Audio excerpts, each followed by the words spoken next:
Tapage de délire, c'est une nouvelle émission, enfin une émission chronique, vous appelez ça comme vous voulez. On est là, on accueille Mavi Diateo ici présente, fille de Norba de Panama. J'espère que vous connaissez, enfin je suis sûre que vous connaissez d'ailleurs. Et puis elle est là pour parler des sujets de l'actualité qui touchent notre milieu noir, africain en Europe. Donc voilà, je vais lui laisser la parole pour se présenter et vous saurez qui elle est par elle-même. Bonjour, comme elle a si bien dit Evelyne, je suis Diateo Mavi, donc fille de Norba de Paris, fille de Norba de Paris, de Norba de Paris, de Norba de Paris, de Norba de Paris.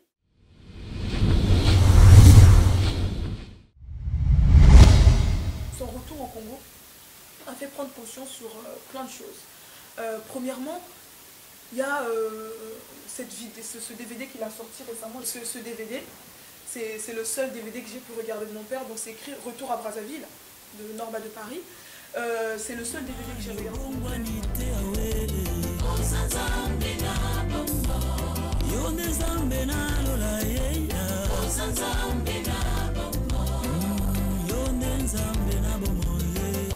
Alors pourquoi j'ai regardé ce DVD? Au début, bon, je le regardais juste pour passer le temps, comme je vous l'ai dit, parce que en fait, je ne pas regarder les DVD de mon père pour ne pas me faire une image banale de lui. Parce que mon père, c'est quelqu'un de sacré pour moi, quelqu'un de très important pour moi. Et j'ai, justement, à cause des valeurs qu'il m'a données, j'aimerais pas qu'un jour je le prenne juste pour Norba de Paris. Parce qu'avant d'être Norba de Paris, il est Norbert, le père de Diateo Mavi. Donc, et là, je regardais le DVD pour voir un peu comment s'est passé son voyage au Congo, bien qu'il nous en a parlé. Quand j'ai vu le nombre de personnes qui le suivaient au marché de Total, la police, l'escorte, donc enfin, j'étais vraiment abasourdie. Hosanna, Hosanna, Amen. Hosanna, Hosanna, Amen. Chantons Hosanna, Hosanna, Hosanna, Amen.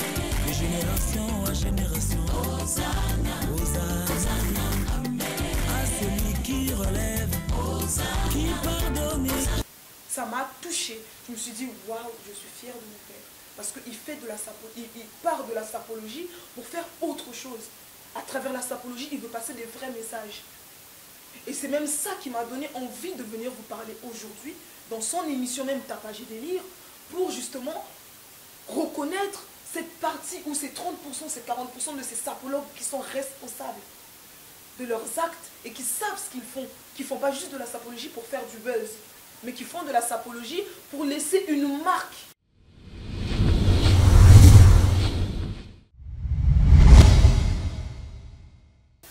Des jeunes, parce qu'on nous mélange tous, on nous met tous dans le même bac.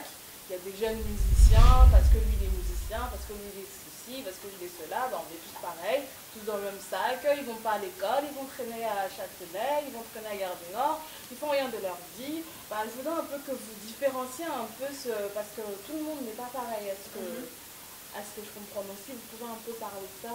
Mais ils passent toute leur nuit là. Comment voulez-vous que les gens ne mélangent pas? Justement cet amalgame-là, cette généralité, elle est partie justement de nos parents. De nos parents qui sont venus en France et qui ont voulu véhiculer un peu le message de la France, terre du vêtement, terre de la musique, terre de je ne sais quoi, de je ne sais quoi, de je ne sais quoi. Alors, la différence qu'il faut faire, c'est que parmi ces jeunes-là, il y a des jeunes qui pensent quand même à leur avenir, qui ont eu des vraies valeurs qu'on leur a inculquées depuis leur plus jeune âge. Vous voyez? Et ces jeunes-là savent s'amuser. Ils savent s'amuser, mais ils savent quand s'amuser et quand travailler.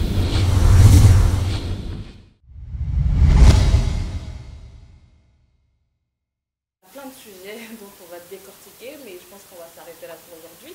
Mais quel conseil pouvez-vous donner à ces sapologues, comme vous appelez, irréfléchis, irresponsables, à ces sapologues qui ne s'occupent pas de leurs enfants, de leur famille, qui s'occupent que de leurs vêtements, à ces enfants qui passent leur vie à Château-Rouge, à Gare du Nord, à Châtelet, au lieu d'aller chercher du travail, de faire des formations, de faire quelque chose de leur vie? Qu'est-ce que vous pouvez leur dire en fait? Parce que c'est triste Tout ce qu'on voit, on est jeunes aussi, on parle. Et même les jeunes, génération, ça commence à se décliner. Les jeunes commencent à avoir que de l'amour pour les vêtements, l'amour pour l'argent. Et puis voilà, tous les samedis, tu vas en boîte de nuit aujourd'hui, chez maman, je ne sais pas qui, tu vas trouver au moins, la plupart des gens, 70% ou 100%, c'est les jeunes. Tu vois, 90% de ces jeunes-là sont là. Ils peuvent être là du vendredi soir au dimanche soir. Alors, que voulez-vous que les gens ils disent? Forcément, quand les gens ils vont arriver, ils vont voir. Ils vont voir 90% des jeunes qui sont là. Qu'est-ce qu'ils font de leur vie, ces jeunes-là? Ils passent toute leur soirée là, tout leur week-end, ils les passent en boîte. Limite, ça se trouve, ils ne sont même pas lavés ou je ne sais quoi. Mais ils passent toute leur nuit là. Comment voulez-vous que les gens ne mélangent pas? Alors,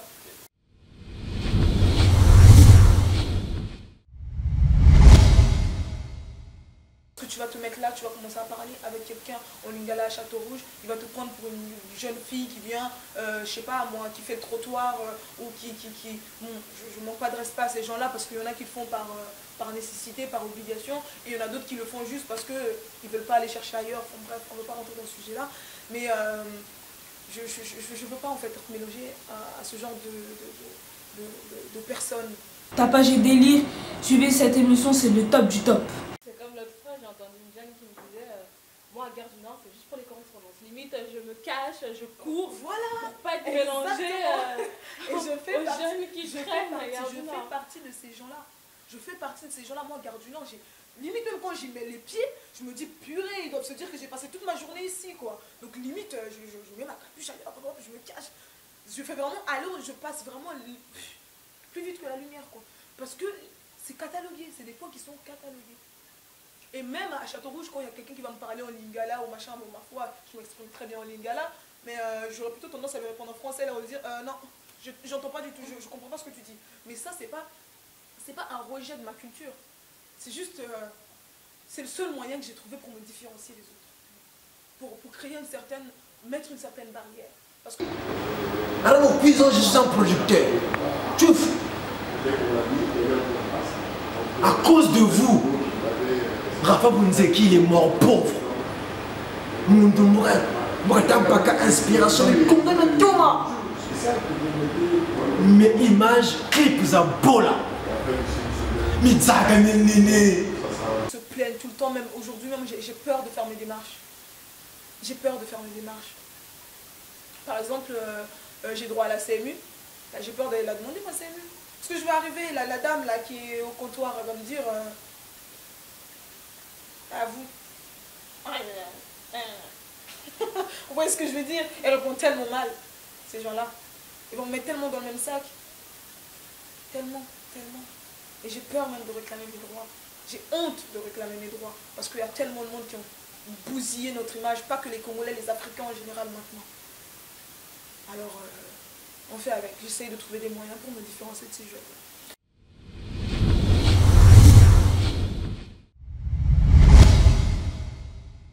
Là aussi même, dans Châtelet même, il y a des coins qui sont hyper bien. Par exemple, une fois j'ai été manger dans un restaurant, je ne sais plus comment il s'appelle, mais c'est un restaurant où on est servi par des aveugles. C'est-à-dire qu'on est complètement dans le noir et on fait une expérience d'être servi que par les aveugles. On vous sert un plat, une entrée, vous mangez et puis à la fin on vous met la lumière et vous voyez le menu de ce que vous avez mangé. Ça c'est des expériences à vivre. C'est pour ça que vous voyez la plupart des jeunes noirs ne veulent même plus traîner avec des noirs. Ils vont se mettre à traîner avec peut-être des blancs. Ils vont commencer à se blanchiniser entre guillemets, vont devenir plus babtou que babtou. Parce qu'ils en ont marre d'être mélangés, d'être associés justement à ces jeunes-là qui passent toute leur vie dehors à traîner, à insulter les parents, manquer de respect. Pitié quoi.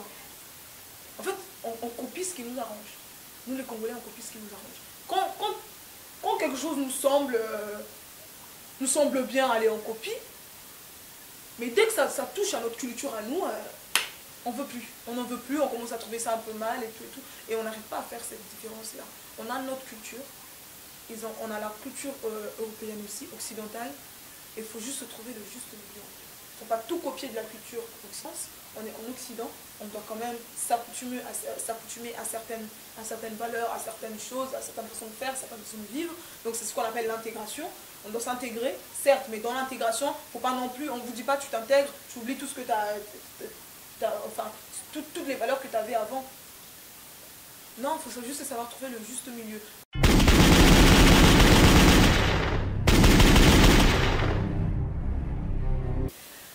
Je venais actuellement vous me présenter ici pour parler un peu des réalités en France en ce moment, ce que je vois un peu, ce que nos parents ils font dans les vidéos de sapologie. Donc voilà un petit peu sur quoi va porter notre entretien avec Evelyne aujourd'hui. Mettre un peu le point et éclaircir certains points noirs ou sombres, du moins sur ce phénomène de sapologie qui prend vraiment de l'ampleur en Afrique et en France ou ailleurs, enfin une dimension internationale, mais je me rends compte qu'il y a pas mal d'amalgames sur ce sujet quand même. Ah oui, alors qu'est-ce que vous faites dans la vie? Bah écoutez, moi je suis actuellement en licence d'histoire, donc en première année de licence d'histoire. J'ai eu mon bac en 2012, donc un bac littéraire, et j'ai fait des études de littérature, et puis j'ai fait une année de BTS après mon bac, mais bon, comme vous le savez, on ne trouve pas sa voie tout de suite, donc j'ai eu l'occasion de faire une année de BTS qui ne m'a pas convenu, donc d'où je me suis plutôt réorientée vers l'histoire, qui est plutôt un profil type, même de mon bac que j'ai obtenu en 2012. D'accord, donc pouvez-vous rentrer juste un peu dans le vif du sujet, parce qu'on aimerait savoir pourquoi vous vous êtes dit maintenant je vais commencer à faire des vidéos, pourquoi vous, pourquoi la caméra, pourquoi vous exprimer, dites-nous tout, qu'est-ce qui se passe ma vie? Alors, faut savoir que en fait, moi, comme je vous l'ai dit, je suis fille de Norba de Paris, pardon.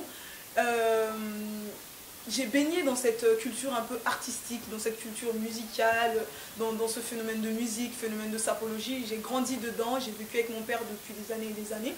Et puis, depuis ma tendre enfance, j'ai pu voir un petit peu. Au début, ça m'amusait de le voir un peu s'habiller, aller faire jouer de la drum, faire de la musique et tout. Donc ça m'amusait un petit peu. Et puis avec l'âge, j'apprends. Donc j'ai appris à comprendre certaines choses. De par aussi les études font rencontrer d'autres personnes dans la vie, dans le milieu scolaire. Ça apprend aussi à avoir comment dirais-je, à se projeter, à avoir un sens d'analyse un peu plus fin, un peu plus fin. Donc de ce fait, en voyant mon père, quand je suis arrivée en France, donc il faut savoir que mon père m'a fait venir quand j'ai eu 12 ans. Donc en 2007, mon père m'a fait venir avec ma soeur aussi. D'ailleurs, un truc à féliciter, merci papa pour ce beau cadeau que tu nous as fait.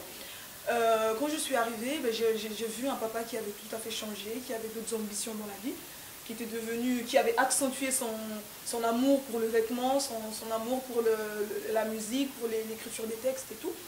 Donc j'ai commencé à suivre un peu ce qu'il faisait, à regarder.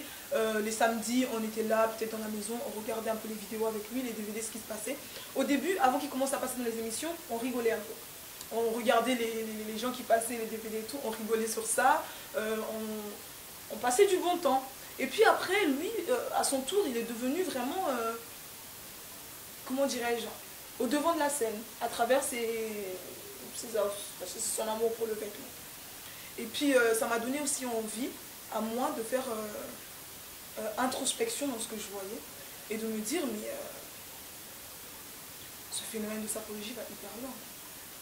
Il va vraiment hyper loin et il y a pas mal d'amalgames qui se font entre les sapologues qui se croient, enfin entre les sapologues qui veulent faire du buzz et ceux qui sont plutôt dans une dimension de je fais de la sapologie mais je m'arrête pas qu'à là en fait. À travers la sapologie, je veux aller plus loin, je veux évoluer, je veux peut-être à travers la sapologie rencontrer des gens, faire remplir un carnet d'adresses pour affiner mes projets. Mais par exemple, comme moi je l'analyse, c'est plutôt pour moi, il y a deux sortes de sapologues. Il y a les sapologues responsables et les sapologues irresponsables. Donc par là, je veux dire quoi? Un sapologue responsable, c'est plutôt celui qui va faire comme mon père l'a fait, penser à sa famille en Afrique, penser à faire venir ses enfants qu'il a laissés en Afrique, leur donner une éducation, leur donner des bases, comme il dit lui-même, des assises pour mieux avancer dans la vie, leur inculquer le savoir, leur donner des vraies valeurs. Et puis tu as le sapologue irresponsable, celui que moi j'appelle irresponsable, qui a pour simple but d'apparaître dans une vidéo, dans un DVD, juste pour dire « Moi j'ai acheté un costume Dolce, et puis vous êtes tous des merdiers, moi j'ai le costume Dolce, donc je me sens supérieur à vous, parce que j'ai un costume Dolce. » Mais ce que les gens ne savent pas, c'est que le fait de passer à la télé comme ça et de parler de son costume Dolce, que seulement de son costume Dolce, et insulter ses autres compatriotes ou ses collègues de sapologues, je ne sais pas comment ils s'appellent entre eux, ou ses sapologues, je ne sais pas comment ils s'appellent entre eux, juste insulter, je trouve ça très dommage pour nous, les jeunes, qui viennent juste après vous, parce que l'avenir de demain, c'est nous, en fait. Si nous, on n'arrive déjà pas à... Enfin, si nos grands, donc nos adultes, nos parents qui sont devant nous, n'arrivent déjà pas à nous donner des vraies valeurs, des valeurs qui ne nous inculquent pas des valeurs qui donnent le respect, le sens de la responsabilité, le sens du partage, le sens du respect de l'autre, de l'amour de l'autre. Je ne vois pas comment nous, on va faire pour faire avancer ceux qui vont nous suivre, nous, en fait. Parce que la communauté d'aujourd'hui, même les jeunes, je commence à les voir, ça devient vraiment catastrophique. Aujourd'hui, si on parle d'un jeune Congolais, tout de suite on fait référence à la musique. Oh, c'est un musicien. Tout de suite on fait référence, oh, c'est un sapologue. Tout de suite on fait référence à un jeune qui est amoureux des vêtements. Alors que dans ces jeunes-là, dans l'amalgame qu'on fait, dans l'ensemble qu'on fait, il y a aussi des jeunes qui sont là pour avancer, qui ne sont pas tous les soirs dans les Nganda, tout comme les sapologues aussi, il y en a certains qui ne sont pas tous les soirs dans les Nganda, dans les boîtes de nuit, dans Château-Rouge, Châtelet, Gare du Nord. Il y a aussi des jeunes qui pensent à construire leur avenir, comme il y a aussi des sapologues qui pensent à construire leur avenir. Et sur 100% des sapologues, il y en a au moins 80% qui passent à la télé que pour faire du buzz. Et qu'on voit leurs enfants... Voilà, et qu'on voit leurs enfants qui n'ont pas justement cette histoire de valeur que je parlais justement, qui n'ont pas de valeur, qui n'ont pas le sens du respect, la notion du travail, qui dorment, qui attendent que leur mère ou leur père leur ramène un petit 50 €, qui ne savent pas se débrouiller. Excusez-moi, mais franchement, moi du haut de mes 19 ans, je sais très bien me débrouiller.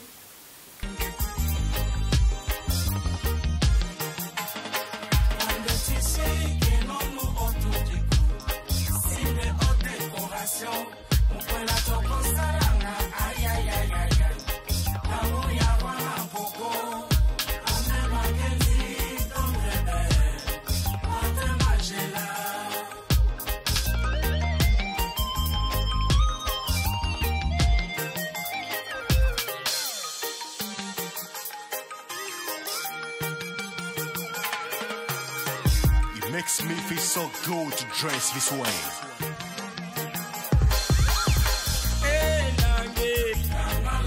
Wakota Congo finition ba playboy ba tele ngati ntsakasa saba ombita zeko bachukumeza ba tele mukwela longo toko musabunzo njitoko.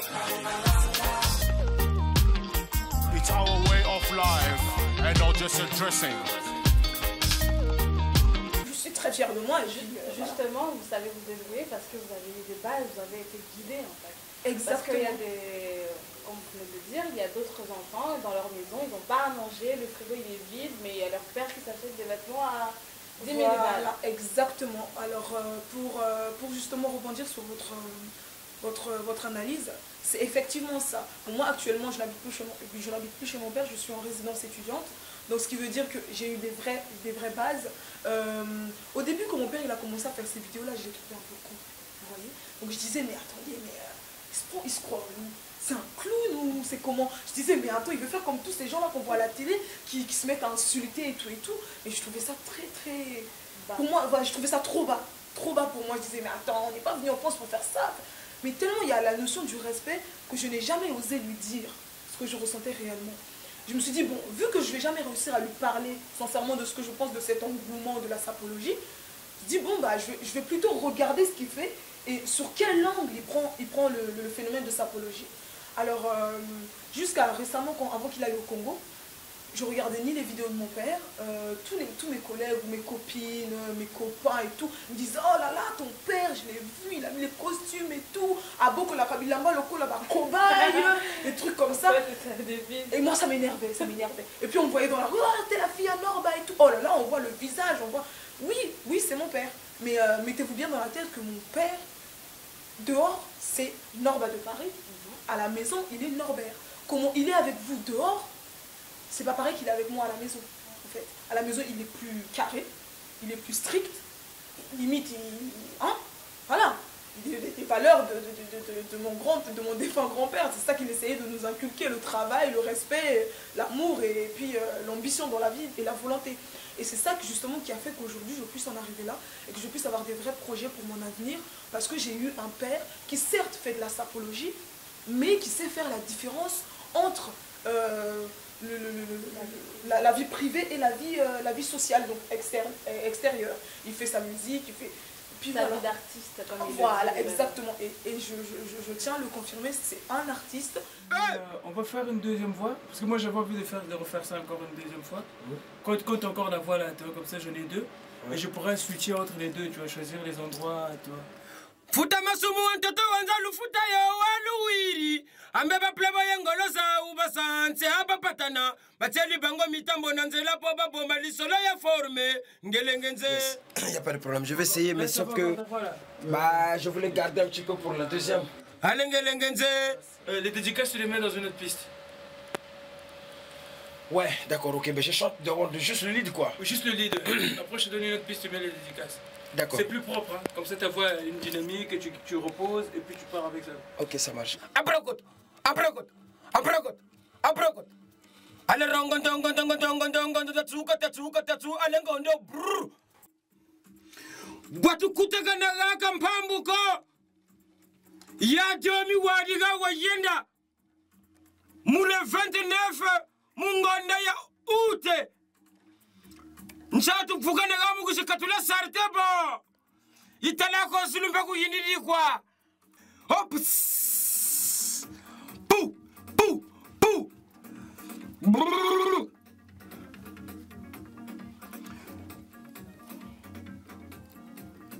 Brazzaville ni waluwa. Kinshasa ni waluwa. Meka ni sonzako. Ale CNN liga boma bango. Aurélien qui manquait si le grand producteur Yoka. Watu kutaka na laka mpambuko. Ya jomi wadiga wayenda. Mule 29 mungonda ya ute. Nshatu kufukane gamu kushikatula sartebo. Italako sulumbe kuyindidi kwa. Borino mapaka sijo record.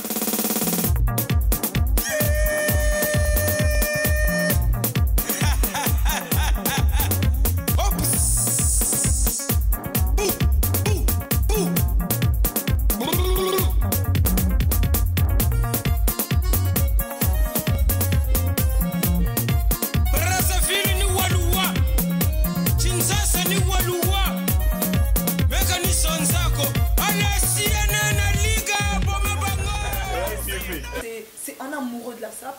Comme il dit, c'est un sapephile, comme il le dit si bien. Pourquoi? Parce que j'ai eu, c'est vraiment avec l'âge, on apprend pas mal de choses. Quand j'avais 13-14 ans, je le voyais préparer ses costumes. Attendez, il a par exemple un gala ou une soirée le 3 avril, tiens, le jour de mon anniversaire.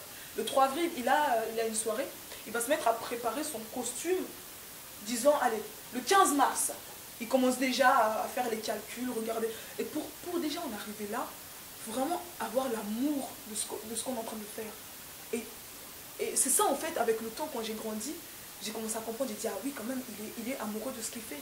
Il est amoureux de cette chose-là. Et tout ce que je peux faire en tant que fille, c'est d'accepter ce qu'il est. Parce qu'il est avant tout mon père, mais après le fait d'être mon père, il est aussi quelqu'un qui est amoureux de tout ce qui est sapologie, tout ce qui est vêtements. Et puis, comme je disais tout à l'heure... À la campagne, il y a toujours...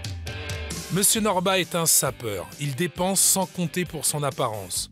Pourquoi cette consommation extrême et comment parvient-il à joindre les deux bouts entre famille et passion?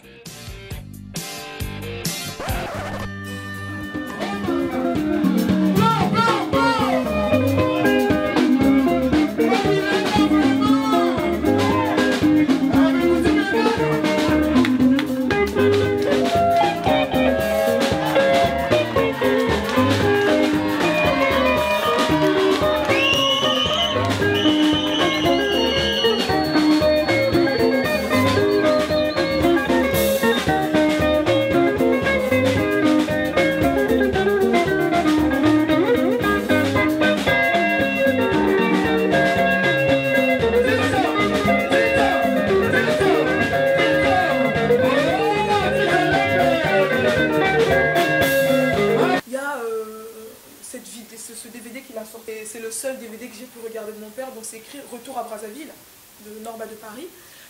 C'est le seul DVD que j'ai regardé de mon père du début à la fin. Alors pourquoi j'ai regardé ce DVD? Au début, bon, je le regardais juste pour passer le temps, comme je vous l'ai dit, parce que en fait, j'aime pas regarder les DVD de mon père pour pas me faire une image banale de lui.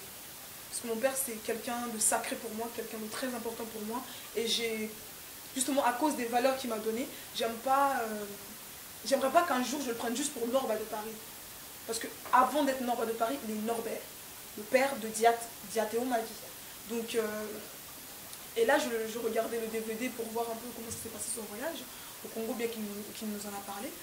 Quand j'ai vu le nombre de personnes qui le suivaient au marché de Total, la police, l'escorte, donc enfin, j'étais vraiment abasourdie. Ça m'a touchée. Yeah, yeah, you are my African queen. Ooh, Lord, ooh, Lord. Just like the sun, light up the earth, you light up my life. The only one I ever see with a smile so bright. Hey, and just yesterday, you came around my way. My horse in way with your astonishing beauty. Oh, you couldn't make a brother sing. No ordinary thing, a supernatural being. And no, you are brighter than the moon, brighter than the star. I love you just the way you are. And you are my African queen, the girl of my dreams. You take me where I never been. You make my heart go ding-a-ling-a-ling. Oh, you are my African queen, the girl of my dreams. And you remind me of a thing, and that is the African beauty. Yeah, yeah. Ooh, you are my African queen. Oh, Lord, ooh, Lord. Out of a million, you stand as one, they are standing one. I look into your eyes, girl, what I see is paradise. Hey, you captivated my soul. Now every day I want you more. I cannot deny this feeling I'm feeling inside. Hey, no one cannot take your place, they cannot take your space, and it's a fact I cannot erase. And no, you are the one that makes me smile, make me float like a boat upon the Nile. Girl, you are my African queen, the girl of my dreams. You take me where I never been. You make my heart go ding-a-ling-a-ling. Yeah, you are my African queen, the girl of my dreams. Je me suis dit, waouh, je suis fière de mon père. Parce qu'il fait de la sapologie, il part de la sapologie pour faire autre chose. À travers la sapologie, il veut passer des vrais messages. Et c'est même ça qui m'a donné envie de venir vous parler aujourd'hui, dans son émission même Tapage et Délire, pour justement reconnaître cette partie où ces 30%, ces 40% de ces sapologues qui sont responsables de leurs actes et qui savent ce qu'ils font, qui ne font pas juste de la sapologie pour faire du buzz, mais qui font de la sapologie pour laisser une marque. Voilà, pour évoluer, pour laisser une marque dans le monde où ils vont passer, parce qu'à un moment donné, un jour ou l'autre, on est tous appelés à mourir, pour faire passer des vrais messages. Parce qu'aujourd'hui, on a plein de techniques. pour faire passer des messages. On a des vidéos, on a YouTube, on a les caméras, on a les téléphones, on a Facebook et tout et tout. Et il y a certaines personnes qui utilisent tous ces moyens technologiques juste pour insulter, pour rabaisser, pour critiquer. Et il y en a d'autres, comme mon père et moi-même, qui utilisent ces moyens justement pour faire passer de vrais messages. Apprendre aux jeunes de travailler, que les vêtements en France ne tombent pas du ciel, mais que ça se travaille, que le travail ne se cherche pas dans sa chambre ou dans son lit, mais qu'il se cherche dehors dans des organismes comme la mission locale, comme par exemple le Pôle emploi, des trucs comme ça, vous voyez. Donc c'est ça aussi en fait. C'est ça qui m'a poussée. Et quand j'ai vu cette vidéo, j'étais fière de lui. J'étais vraiment fière de lui. Et c'est là que je me suis ouverte auprès de mon père en essayant de savoir un peu ce qu'il faisait. De comprendre quelle personne qu'il rencontrait. Et franchement, il y a plein de choses qu'on ne peut pas dire à la télé. Mais moi, je vous assure que je suis vraiment fière de lui sur un point pas possible, sur ce niveau-là, parce qu'il y a des sujets sur lesquels on parle et on discute. Et je me rends compte qu'en fait, il ne fait pas juste de la sapologie pour faire. Mais il fait de la sapologie pour aller de l'avant et faire avant tout un business.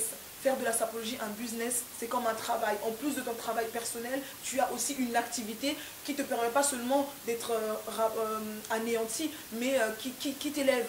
Vous voyez, c'est comme moi, je fais du théâtre, mais je fais du théâtre parce que j'ai envie de m'exprimer.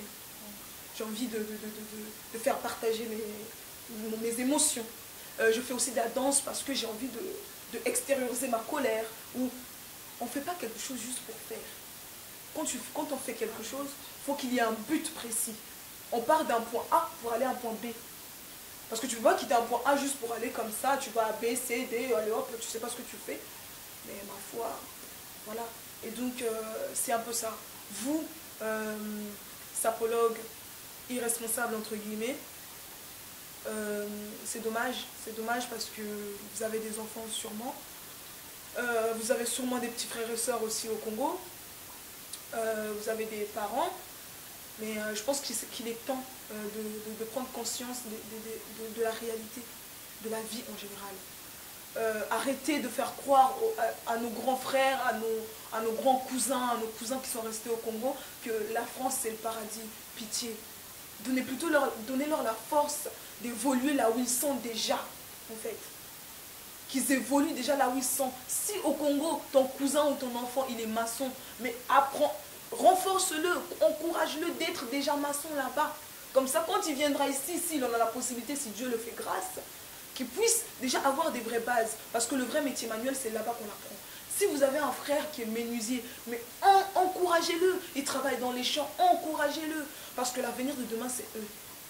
Et moi qui vous parle, franchement, la France, c'est bien, mais c'est pas parfait. Donc, prenons conscience des choses et arrêtons les papas, les tontons, les yayas, arrêtez de passer à la télé juste pour parler des âneries, des bêtises. Et vous nous faites honte à nous, nous jeunes. Nous jeunes, vous nous faites honte parce que moi, des fois, il y a des milieux où je sors, j'ai même pas envie de dire que je suis congolaise. Parce qu'on va me dire, ah, vous êtes des sapologues, vous. Pardon. Non, je ne suis pas sapologue, je ne traîne pas dans l'Inganda. De toute ma vie, depuis que j'ai eu mes 18 ans, je suis allée en boîte de nuit, quoi, 2-3 fois. Personnellement, je passe pas mes samedis en boîte de nuit, non. Je suis plutôt quelqu'un d'assidu, je suis plutôt quelqu'un je sais pas, je veux pas dire érudit, mais je compte le devenir. Donc j'ai envie de dire que non, c'est pas parce qu'on est congolais qu'on est forcément sapologue. Il y a aussi ces jeunes qui sont congolais, qui sont brazzavillois, pontonegrais ou zaïrois, tout ce que vous voulez, qui vont tout à fait à l'école, qui ont... Ne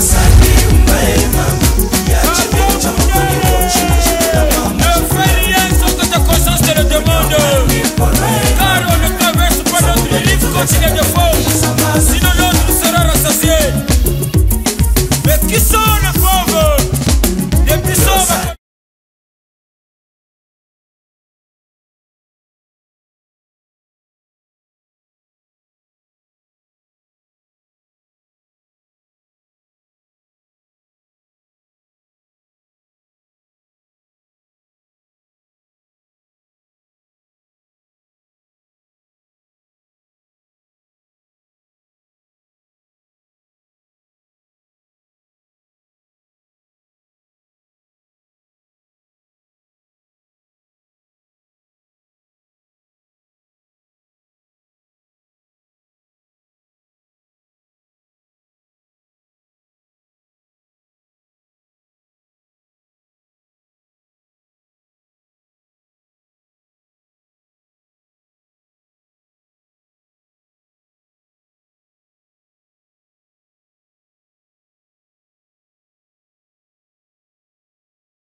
Et puis tout à l'heure aussi, vous avez parlé des musiciens, de ces groupes qui se créent, je sais plus ce que vous avez dit. De ces groupes qui se créent, et que enfin, la musique c'est un hobby et on mélange des musiciens qui foutent rien de leur vie et ceux qui le prennent pour une distraction, pour un moyen de s'évader de la semaine au travail, on a les cours et puis la musique pour s'aérer la tête, mais bon, du moment où tu te dis que tu fais de la musique, on te met dans ces musiciens-là qui foutent rien de leur vie et qui... C'est vrai. Et qui ben là, c'est ça en fait, tu voulais un peu que... Ouais, il y a aussi ce phénomène-là vous savez, du par rapport à tout ce qui se passe à Kinshasa, les guerres, voilà, les guerres civiles, ou je ne sais plus, tous ces viols et tout. On a interdit, les combattants en France ont interdit aux musiciens de venir en France. Donc de ce fait, certains groupes se sont formés en France pour justement distraire la communauté congolaise et tout.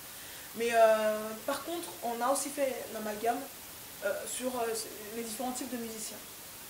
Alors, personnellement, j'en connais des musiciens, j'ai des copains musiciens, mais sachez-le que moi, je traîne que avec des gens qui me font avancer, pas des gens qui me font reculer. Donc si je traîne avec ces gens-là, c'est qu'ils ont quand même de l'ambition dans leur vie. Alors, il y a des musiciens qui font de la musique toute leur vie. C'est-à-dire qu'ils pensent musique, ils vivent musique, ils mangent musique, il fait tout musique. Au détriment de ses factures, de sa bouffe, de sa famille, de ses parents. Enfin, il pense musique, il dort musique, il fait tout musique. Et puis, vous avez des musiciens qui font la musique, qui prennent la musique comme moi j'aurais pu faire du théâtre, comme moi je fais du théâtre, comme un hobby, voilà, comme une activité. La musique pour moi, pourquoi tout le temps, dès que tu fais de la musique comme un peu ce que font les Wilson, Héritier et compagnie, ou Kofi, on doit prendre ça mal. C'est trop mal vu dans notre communauté. Ah, ils chantent dans, je sais pas, moi, un groupe comme Quartier Général, ou ah, c'est un chanteur à Quartier Général, ah, c'est un chanteur à ceci, là, oh là là, oh là là, oh là là, oh là là. Mais si cette même personne va faire de la musique au conservatoire, on va rien dire par contre. Vous voyez, si par exemple il fait de la musique, il est dans un groupe de gospel, un groupe je sais pas, il fait du piano, de la flûte, de la guitare, on va rien dire. Tant que c'est dans un conservatoire, ça ne dérange personne. Mais à partir du moment où ça devient un groupe congolais ou africain, où les jeunes font des chœurs, ils chantent dans les groupes et tout, ça devient mal vu. Oh, il a raté telle chose à cause de la musique. Oh, il a foiré sa vie à cause de la musique. Mais non, arrêtons, pitié. La musique, pour moi, c'est une activité comme une autre. C'est comme si moi, je fais de la danse, je fais du théâtre. Lui, les autres, ils ont choisi de faire de la musique. Pareil. Et puis même pour les danseuses aussi, j'ai envie de dire, c'est la même chose. C'est une activité comme une autre. Faire de la danse hip-hop dans un groupe typiquement européen, ça pose pas problème. Mais dès que tu vas danser dans un groupe typiquement congolais, ça devient problématique. Mais il y a quand même un problème.